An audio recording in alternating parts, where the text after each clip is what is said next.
निवेश आरोग्य में।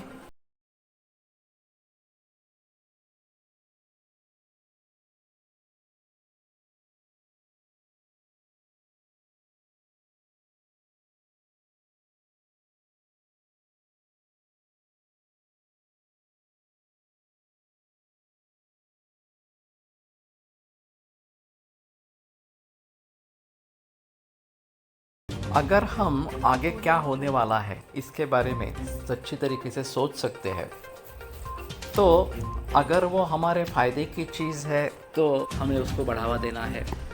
अगर ये नुकसान करने वाली चीज़ है तो उससे हमें बचना है। इसलिए ये बहुत कारणों पर निर्भर होता है, एक कारण से निर्माण नहीं होता। इसलिए यहाँ आयुर्वेद का युक्ति प्रमाण काम में आता है। युक्ति प्रमाण में बुद्धि पश्यति या भावान बहुकारण योगजान युक्तिस्त्रिकाला साधनेया त्रिवर्गा साध्यतेया, इस प्रकार का बताया। जो बुद्धि अनेक कारणों से उत्पन्न होने वाले कार्य को समझती है, जानती है, उसको युक्ति कहते हैं। और धर्म, अर्थ और काम, ये तीन पुरुषार्थ युक्ति से साध्य होते हैं। तो हमें सोच समझकर हमें क्या चाहिए, ये सोच समझकर इस प्रकार से करेंगे तो ये होगा, ऐसा समझकर उसके लिए प्रयास करने हैं। अब अगर हम देख रहे हैं कि जिस तरीके से हम आगे बढ़ रहे हैं वह हमारे लिए विनाशकारी है, पीड़ादायक है, इस प्रकार से, तो फिर उसके बारे में सजग होना, उन कारणों को टालना और जो प्रॉपर उसमें मार्ग है उस मार्ग पर चलना, ये आवश्यक इस प्रकार का रहेगा। पंचतंत्र में विकाल वानर कथा नाम की एक कथा बताई गई है। कोई एक वानरों का झुंड जो जंगल में रहने वाला इस प्रकार का है, वो राजवाड़े के नज़दीक आ जाता है। कुछ वानर राजवाड़े में आ जाते हैं, उसके बगीचे में आ जाते हैं। तो वहाँ के लोग नौकर चाकर उनको खाना खिलाते हैं, तो उनको आदत हो जाती है कि हाँ के खाना है, इस प्रकार से। एक वृद्ध वानर उनमें से है, वो ये सब देख लेता है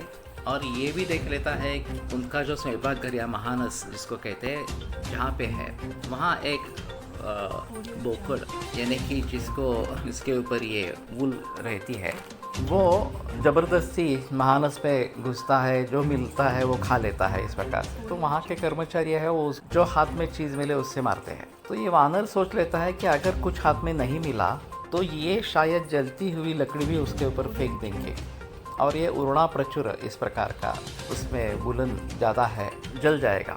तो जलने लगेगा तो वो बाहर आने की कोशिश करेगा।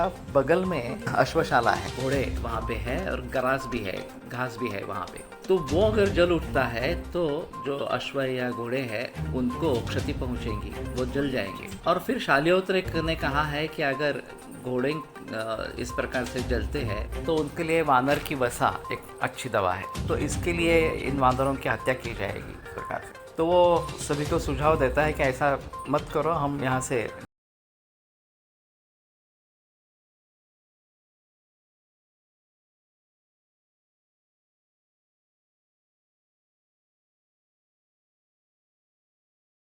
अगर हमारी जीवन शैली अच्छी नहीं है, हमारे यहाँ अनुवंशिकता रोगों की है या फिर एडिक्शंस है, जंक फूड, फास्ट फूड हम ले रहे हैं, तो इन 4 मुद्दों पर ये बात निश्चित हो सकती है कि निश्चित इस व्यक्ति को कैंसर होगा या कोई बड़ी बीमारी हो। तो इस प्रकार से ये निर्माण होगा, ये ज्ञान होना भी बहुत ज़रूरी है। तो हम उसके बारे में सोच सकते हैं। मेरे पूर्व वेबसाइट में इसके बारे में मैंने जिक्र किया था।